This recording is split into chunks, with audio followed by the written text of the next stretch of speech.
Chennai super Kings 5 മത്സരങ്ങൾ കളിച്ചു. ആദ്യത്തെ 3 മത്സരങ്ങളും തോറ്റുകൊണ്ടാണ് തുടങ്ങിയത്. പക്ഷേ ഇപ്പോൾ തുടർച്ചയായിട്ട് 2 മത്സരങ്ങൾ വിജയിച്ചു. അതായത് നമ്മളൊരു 30% മത്സരങ്ങൾ ആയി എന്ന് പറയാം.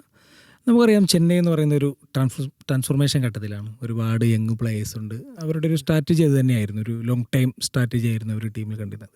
ഈ ഒരു ടീമിന് ഇതുവരെയുള്ള പെർഫോമൻസ് നോക്കുമ്പോൾ എന്താണ് ചെന്നൈയുടെ ഒരു പ്ലാനിങ്ങുകളൊക്കെ കറക്റ്റ് തന്നെയാണോ? ഏറ്റവും വലിയൊരു പ്രശ്നം ഇപ്പോൾ ചെന്നൈക്കുള്ളത്, പണ്ടൊക്കെ ഡേവിസ് കപ്പ് ടെന്നീസിലൊക്കെ നോൺ പ്ലേയിങ് ക്യാപ്റ്റൻ എന്ന് പറഞ്ഞൊരു റോളുണ്ട്. അതാണ് ഇപ്പോൾ ചെന്നൈയുടെ സ്ഥിതി. എന്താ വെച്ചാൽ ഗെയ്ക്വാഡ് സ്കോർ ചെയ്യണില്ല എന്ന് മാത്രമല്ല, സഞ്ജുവിൻ്റെ മേലെ ഭയങ്കര പ്രഷർ ഇപ്പോൾ ഓപ്പൺ ചെയ്യുമ്പോൾ. ഗെയ്ക്വാഡ് സ്കോറിങ് റേറ്റും ഇല്ല. അപ്പോൾ സഞ്ജുവിന് ഇതെല്ലാം ചെയ്യണം. സഞ്ജു ഒരു എക്സ്പ്ലോസീവ് സ്റ്റാർട്ടർ അല്ല സാധാരണ. സഞ്ജുവിനും കുറച്ച് ടൈം എടുത്തിട്ട് ഒരു ഇന്നിങ്സ് ബിൽഡ് ചെയ്യാനാണ് ഇഷ്ടം. പക്ഷേ വേൾഡ് കപ്പിലൊന്നും അങ്ങനെ അല്ലായിരുന്നു സഞ്ജു. അല്ല, വേൾഡ് കപ്പിൽ പക്ഷെ അഭിഷേകിന്റെ കൂടെയാണ് ബാറ്റ് ചെയ്യണം. അപ്പോൾ അവർക്ക് രണ്ടുപേർക്കും ടേൺസ് എടുത്ത് കളിക്കാം. ഇപ്പൊ ആയുഷ് മാത്രയുടെ കൂടെയാണ് സഞ്ജു ഓപ്പൺ ചെയ്യുന്നത്. ആ ഒരു അണ്ടർസ്റ്റാൻഡിങ് ഉണ്ട്. ഇന്ന് നീ അറ്റാക്ക് ചെയ്താൽ ഞാൻ കുറച്ച് പിന്നോട്ട് നിൽക്കാം, അല്ലെങ്കിൽ നാളെ ഞാൻ കളിക്കാം. രണ്ടുപേർക്കും ആ സ്ട്രൈക്ക് റേറ്റ്, ആ കമ്പൈൻഡ് സ്ട്രൈക്ക് റേറ്റ് ഒരു 12 റൺ മെയിൻറ്റെയിൻ ചെയ്യാൻ പറ്റും. ഇപ്പോഴത്തെ IPL അതില്ലാതെ ഒരു രക്ഷയില്ല. പവർ പ്ലേയിൽ 70 റൺ കിട്ടിയില്ലെങ്കിൽ കളി പോയി. സഞ്ജു പക്ഷേ ഇപ്പോൾ ആദ്യ പന്ത് മുതൽ തന്നെ അടിക്കാം. ഇന്നലൊക്കെ നമ്മൾ സെവാഗ് ബാറ്റ് ചെയ്യുന്ന പോലെയാണ്. ആദ്യം തന്നെ 3 ബോളും ബൗണ്ടറിയിലേക്ക്. അതെ, സഞ്ജുവിന് ഇപ്പോൾ എനിക്ക് തോന്നുന്നു ആപ്പിറ്റായിട്ട് കുറച്ച് തിരിച്ച് കിട്ടി. മറ്റേ ആദ്യത്തെ 3 മാച്ചിലത്തെ ഫെയിലിയറിനെ പറ്റി എനിക്ക് ഒരു സർപ്രൈസ് ഉണ്ടായിരുന്നു. എന്താ വെച്ചാൽ ആ ലോകകപ്പ് ജയിച്ച ഒരുവിധം എല്ലാ കളിക്കാർക്കും ആ ഒരു ഡിപ്പ് സംഭവിച്ചിട്ടുണ്ട്. എന്താ വെച്ചാൽ ഒരു മനുഷ്യന്മാരാണ്, ഒരു ഇമോഷണൽ ബാറ്ററി 0 ആയിരിക്കും അങ്ങനത്തെ ഒരു ട്രോഫി ജയിച്ചു കഴിഞ്ഞാൽ. പിന്നെ തിരിച്ചത് ചാർജ് ചെയ്ത് വരാൻ എന്തായാലും സമയമെടുക്കും. അപ്പം ഞാൻ പ്രതീക്ഷിച്ചതാണ് 3-4 കളി എടുക്കുന്നത്. ഇപ്പം തിരിച്ച് ഫോമിൽ വന്നിട്ടുണ്ട്. ഇപ്പോൾ ചെന്നൈ 2 മത്സരം വിജയിച്ചു. എന്നാൽ ഋതുരാജിൻ്റെ ക്യാപ്റ്റൻസിയെ കുറിച്ചും ബാറ്റിംഗ് ഓൾറെഡി വിമർശനമുണ്ട്, ക്യാപ്റ്റൻസിയെ കുറിച്ച് വലിയ വിമർശനങ്ങളുണ്ട്.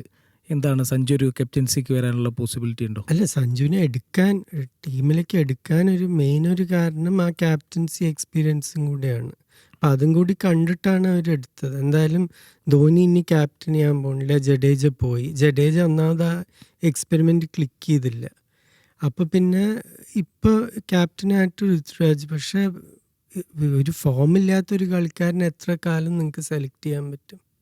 നമ്മൾ മറ്റ് ബാറ്റേഴ്സിലേക്ക് വന്നു കഴിഞ്ഞാൽ പറയേണ്ട ഒരുപാട് പേരുകളുണ്ട്. ആയുഷ് മാത്ര എന്ന് പറയുന്നത് അതിഗംഭീരമായി അല്ലെങ്കിൽ മനോഹരമായിട്ടാണ് കളിച്ചുകൊണ്ടിരിക്കുന്നത്. സർഫറാസ് ഖാൻ ഒരു പ്രതീക്ഷിക്കാതെ കിട്ടിയൊരു ഡീലാണ്. വെറും 75 ലക്ഷം കൊടുത്തിട്ട് 14 കോടി വാങ്ങിയവരൊക്കെ പുറത്ത് നിൽക്കുമ്പോൾ സർഫറാസ് ഖാനാണ് തകർത്തടിച്ചുകൊണ്ടിരിക്കുന്നത്. ഇപ്പോൾ ഏറ്റവും ലാസ്റ്റ് മത്സരത്തിൽ ബ്രവിസ് വന്നു. ബ്രവിസ് ടച്ചിലാണെന്ന് കാണിക്കുകയും ചെയ്തു. പിന്നെ ഓൾറെഡി ശിവൻ ഡുബെ പോലുള്ളവരൊക്കെ ഉണ്ട്. ചെന്നൈയുടെ ഒരു ബാറ്റിംഗ് നോക്കുമ്പോൾ ആകത്തുകയിൽ ബാറ്റിംഗ് ആണ് അവർക്ക് വലിയൊരു പ്രശ്നം. ഒരു 23-ൽ ജയിച്ചതിന് ശേഷം നിങ്ങൾ നോക്കിക്കഴിഞ്ഞാൽ ഏറ്റവും മോശം പവർ പ്ലേ സ്ട്രൈക്ക് റേറ്റ് ഉള്ളൊരു ടീം ചെന്നൈ, ഏറ്റവും മോശം ഡെത്ത് ഓവർ സ്ട്രൈക്ക് റേറ്റ് ഉള്ളൊരു ടീം ചെന്നൈ, ഏറ്റവും കുറവ് 6. അതെ, ഏറ്റവും കുറവ് 6. KKR മാത്രമാണ് മിഡിൽ ഓവേഴ്സിൽ ഇതിലും കുറവ് 6 അടിച്ചിട്ടുള്ളത്. അപ്പോൾ അതൊരു വലിയ പ്രശ്നം തന്നെ. എന്താ വെച്ചാൽ ഇപ്പോഴത്തെ കളി എന്ന് പറഞ്ഞാൽ 6ഉം 4ഉം ആണ്. മറ്റേ പണ്ടത്തെ ചെന്നൈയുടെ ക്രിക്കറ്റ് എന്ന് പറഞ്ഞാൽ ഏകദേശം ഒരു ടെക്നിക്കൽ ബോക്സിങ് പോലെയായിരുന്നു. നോക്കൗട്ടിൻ്റെ ആവശ്യമില്ല.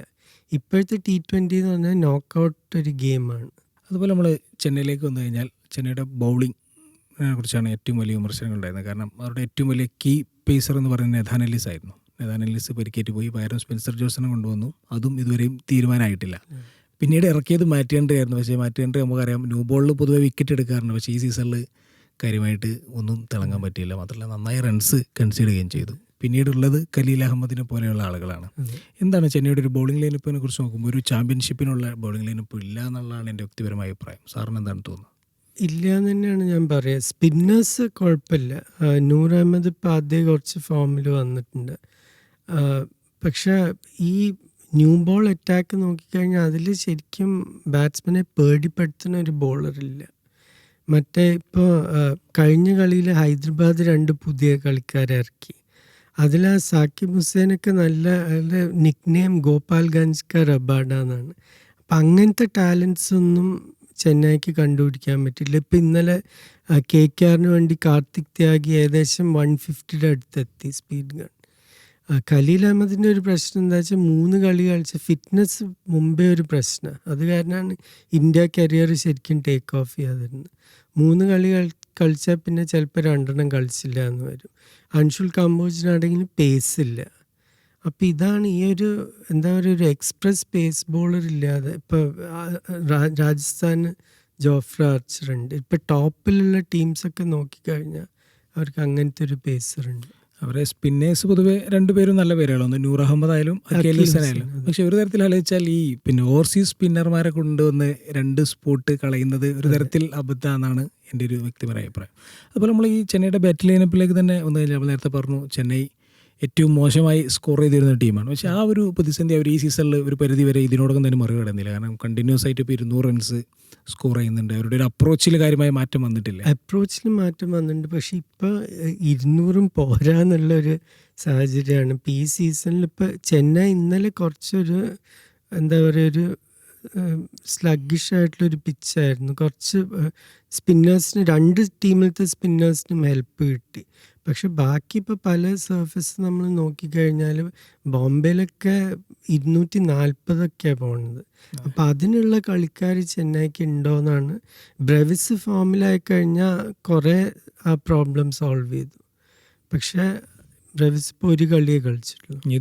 ധോണി ഇതിലേക്ക് വരാനുണ്ട്, ധോണിയുടെ ഒരു എക്സ്പീരിയൻസ് വരാനുണ്ട്. ഒരു ധോണിക്ക് പക്ഷെ വന്ന ഉടനെ 6 അടിച്ച് അങ്ങനെ തുടങ്ങാൻ പറ്റുമോ എന്നാണ് ചോദ്യം. നമ്മൾ ഈ ചെപ്പോക്കിലൊരു സ്കോറിംഗ് റേറ്റ് മാറിയിട്ടുണ്ട് എനിക്ക് തോന്നുന്നു. കാരണം പൊതുവേ ചെപ്പോക്ക് ഒരു 160 170 ഒക്കെ തന്നെ വിന്നിംഗ് ടോട്ടലായിരുന്നെങ്കിൽ ഇപ്പോൾ 200 പോലും സേഫ് അല്ലാത്ത സ്ഥിതിയിലേക്ക് വരുന്നുണ്ട്. ചെപ്പോക്കിൻ്റെ പിച്ചിൽ മാറ്റമുണ്ടോ അതോ അപ്രോച്ചിൽ വന്ന അവർ എനിക്ക് തോന്നുന്നത് അവർ വേണിച്ച് കുറച്ച് സ്ലോ ആക്കിയിട്ടുണ്ട്. മറ്റേ ലോകകപ്പിന് ഞാൻ പോയ കളിക്ക് സിംബാബ്വെക്കെതിരെ ഇന്ത്യ 256 ഒറ്റ.